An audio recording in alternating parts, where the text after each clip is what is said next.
आगे की ओर बढ़ेंगे, उसका पार्ट आगे की ओर बढ़ाते हैं। जैसे संख्या पद्धति से रिलेटेड हम लोग बात चल रहे थे ना, तो उसको आगे की ओर बढ़ाते हुए आगे बढ़ेंगे हम लोग, ठीक है।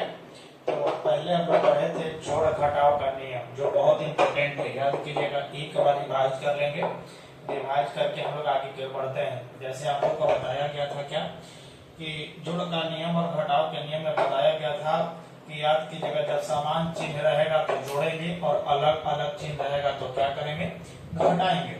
चलिए, वो सब मेन बेसिक पार्ट है, और बेसिक पार्ट जिस बच्चा का समझ में आ जाएंगे उस बच्चा को कंफर्म हम बताते हैं कि उसको मैथ से किसी प्रकार की परेशानी नहीं होगी। तो चलिए हम आगे की ओर बात को बढ़ाते हैं। आज हम लोग नंबर सिस्टम में यानी संख्या पद्धति में जो इम्पोर्टेंट पार्ट है उसको हम लोग बढ़ते हुए चलेंगे। इसकी समझ बहुत जरूरी है। चलिए, तो हम लोग क्या क्या आज पढ़ेंगे, तो याद कीजिएगा, आज हम लोग पढ़ेंगे पहले अंक होगा, जिसको इंग्लिश में डिजिट कहते हैं। अंक पढ़ लेंगे, उसके बाद में हम लोग संख्या पढ़ लेंगे।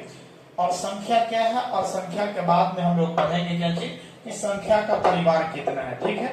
संख्या का परिवार पढ़ेंगे। ये 3 को पार्ट हम लोग आज जानेंगे। उसके बाद में परिवार को बारी बारी से जानकारी हम लोग प्राप्त करेंगे। तो चलिए हम लोग आगे बढ़ते हैं। चलिए ध्यान दीजिएगा। तो पहले आप हेडिंग पे लिखेंगे क्या चीज की अंक। अंक क्या है, पहले ध्यान दीजिएगा। अंक अर्थात डिजिट। देख लीजिएगा, डिजिट कहते किसको है, सबसे पहले ध्यान से समझने की कोशिश कीजिए। अंक कहते हैं कि अंक संख्या को बनाने के लिए, ध्यान दीजिएगा, संख्या को निर्मित करने के लिए जिस गणितीय संकेतों का उपयोग किया जाता है उसे अंक कहते हैं। अर्थात संख्या को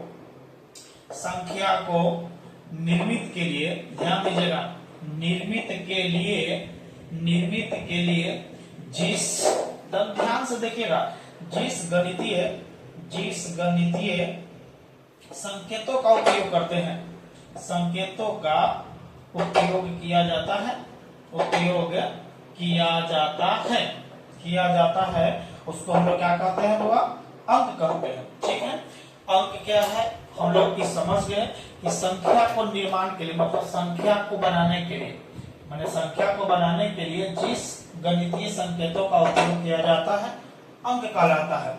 अब आपसे पूछा जाएगा कि बताइएगा कुल अंक कितना है बाबा, तो ध्यान दीजिएगा, कुल अंक है कितना, कुल अंक कितना है, तो कुल अंक याद कीजिएगा 10 है।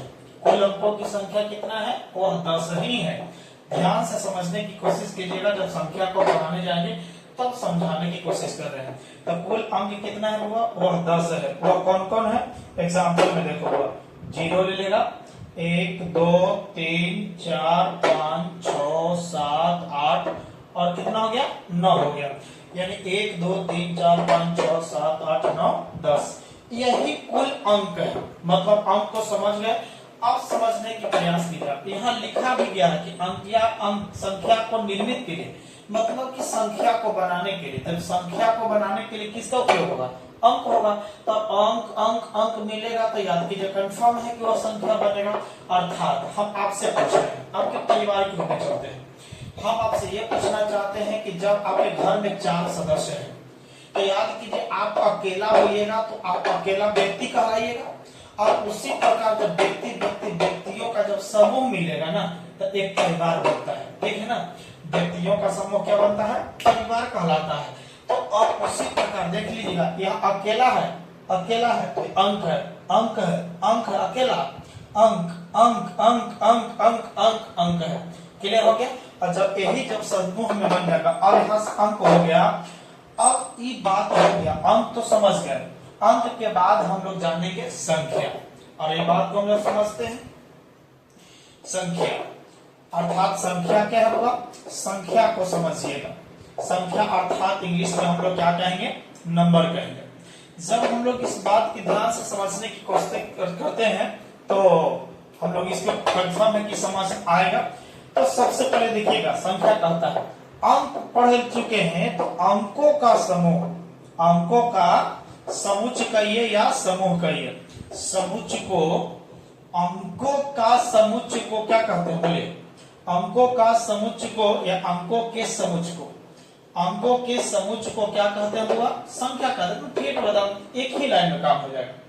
अंकों के समुच्चय को संख्या कहते हैं। अब जैसे समझने की कोशिश कीजिए।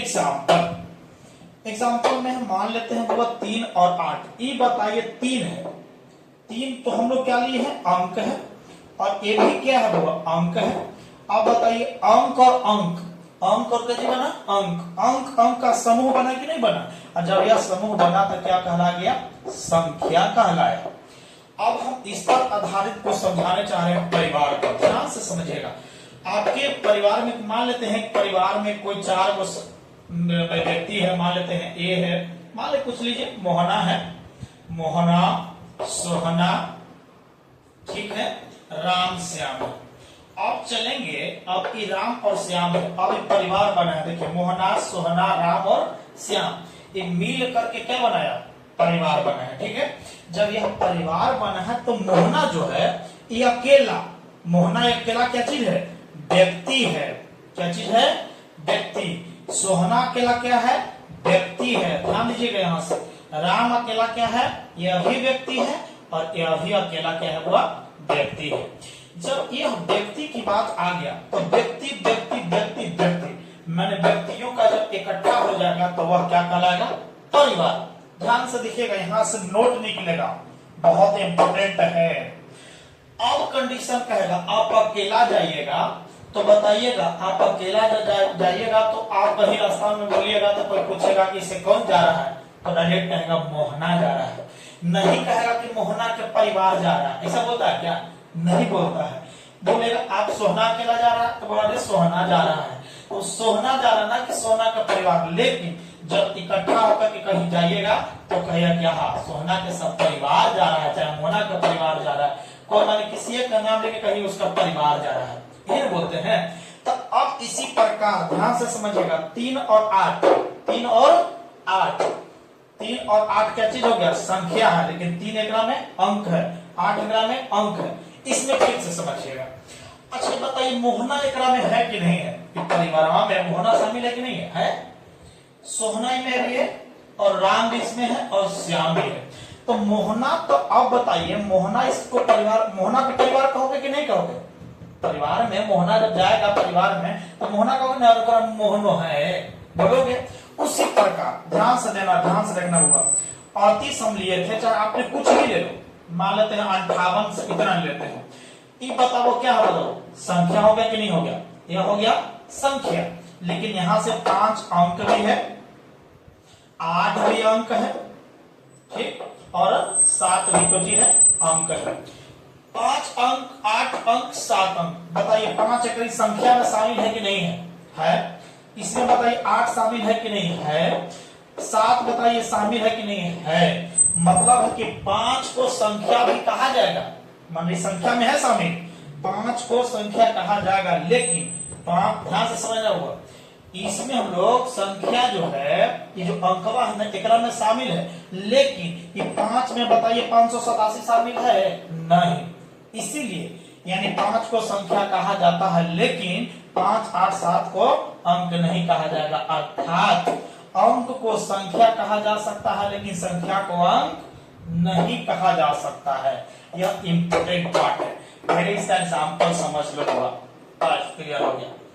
चलिए इसका क्या होगा, जैसे हम आपसे पूछना चाहते हैं, बताइए आप क्या है, अंक, अंक तो है, अंक और संख्या दोनों है, चलो बहुत बढ़िया, अंक और क्या चीज है, संख्या है, दोनों का लगेगा। बोलो 7, 8, हम आपसे पूछ रहे हैं 7, 8 क्या है, बताइए। यह अंक नहीं है, यह केवल कुछ होगा, यह केवल संख्या है, ध्यान देना होगा। हमने बताइए 5, 3, 6, 5 की बताइए अंक है कि संख्या, संख्या, बहुत बढ़िया, क्या चीज हुआ, यह संख्या है। और इसी प्रकार आपको कुछ भी देगा तो आप कंफर्म है, विश्वास है कि आपको समझ में आ गया, अंक और संख्या से रिलेटेड। तो अंक और संख्या से रिलेटेड तो हो गया, लेकिन अब आगे की ओर बात को चलेंगे, चला जाना आगे की ओर, चलिए ध्यान दीजिएगा। चलिए संख्या के परिवार, यानी एक नोट पॉइंट में जरूर लिखिएगा, क्या लिखिएगा नोट में, आप समझ गए होंगे, क्या समझे कि अंक को क्या कहा जाएगा, संख्या, अंक को संख्या कहा जा सकता है, कहा जा सकता है, ठीक है। किंतु बताइए 5 8 7 था जो 587 था, उसको अंक तो नहीं कर रहा था, केवल संख्या था। किंतु याद कीजिए संख्या को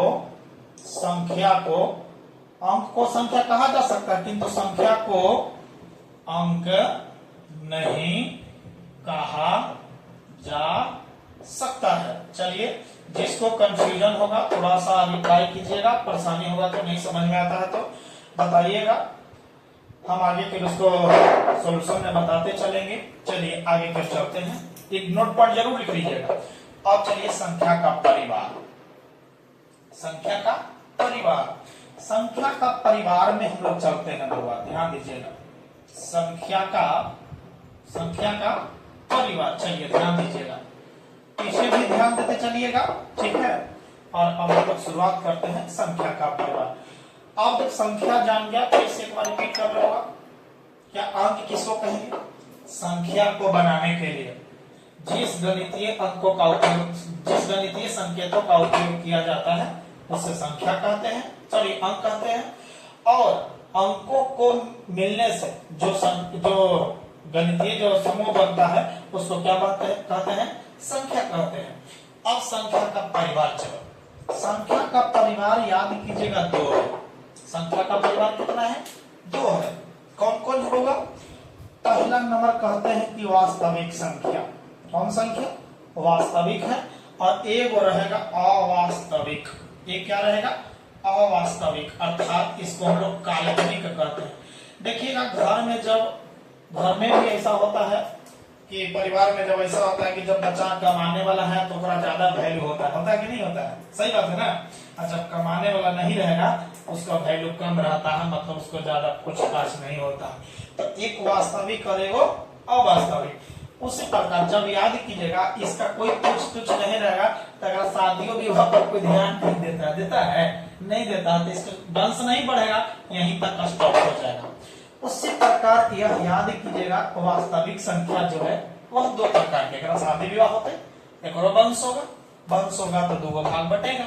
याद कीजिएगा हमारे 2 पर चल रहा है नियम।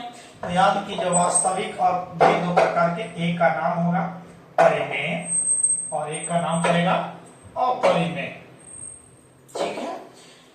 इसी प्रकार इसका भी कोई कुछ ज्यादा नहीं होगा बाबा, यही स्टॉप हो जाएगा, यहाँ चलेगा। परिमेय का भी 2 भाग होगा, एक का नाम होगा याद कीजिएगा भिन्न होगा और एक का नाम पड़ेगा पूर्णांक। ठीक है, पूर्णांक याद कीजिए यहाँ 3 हो गया, 3 गो का वंश जन्म ले लिया है। माने एगो याद कीजिएगा धनात्मक 0 और एक क्या होता है ऋणात्मक, ठीक है।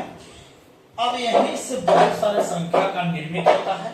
जैसे याद कीजिएगा धनात्मक में आप ले लीजिए, तो यहां से आ जाइएगा, याद कीजिए आप सुने होंगे प्राकृत संख्या, इसको सब डिटेल्स बताएंगे, परेशान होने की जरूरत नहीं है। प्राकृत संख्या ले लीजिए, उसके बाद में हम लोग आ जाइएगा सम संख्या हो जाएगा, और उसके बाद में आ जाइएगा विषम संख्या हो जाएगा, उसके बाद में आ जाइएगा भाज्य संख्या हो जाएगा, उसके बाद आइए अभाज्य संख्या होगा, और भी इसमें आ जाएंगे, ठीक है। तो इस खास करके जो संख्या का परिवार है ये ध्यान दीजिएगा। इसका उदाहरण यहाँ एक हम दे लेते हैं, जिसका नाम इसका काल्पनिक संख्या मतलब कि अवास्तविक संख्या। देखिए बुआ, रूट का तो सबको जानता है कि रूट ऐसे दिया जाता है, जानते हो ना। तो रूट के अंदर जितना भी संख्या, रूट के अंदर जितना भी संख्या माइनस में हो जाए सबका सब क्या कहलाएगा? अवास्तविक अर्थात काल्पनिक कहलाता है। जैसे एग्जाम्पल इसका ध्यान दीजिए, रूट अंडर हो जाएगा -2, ले लो, कुछ भी ले सकते हो। बोलो कभी कभी लेकिन से पूछे कि बउआ माने -1 का वर्गमूल, कहेगा -1 होता है, लेकिन ध्यान दीजिएगा यह अंदर में माइनस लगल है, तब गड़बड़ हो जाएगा, यह काल्पनिक संख्या कहलाता है। रूट के अंदर जितना ले लो होगा, जो भी मन करता है हम लास्ट तक लेते रहिए, बंद नहीं होगा। तो याद कीजिएगा इसका नाम है काल्पनिक संख्या। किसको? रूट के अंदर जितना भी माइनस मिल जाएगा वो सब का सब क्या हो जाएगा? काल्पनिक तो चलिए हम आगे पढ़ेंगे, हम लोग वास्तविक संख्या, उसको नेक्स्ट क्लास में पढ़ेंगे, ज्यादा लंबा हो जाएगा।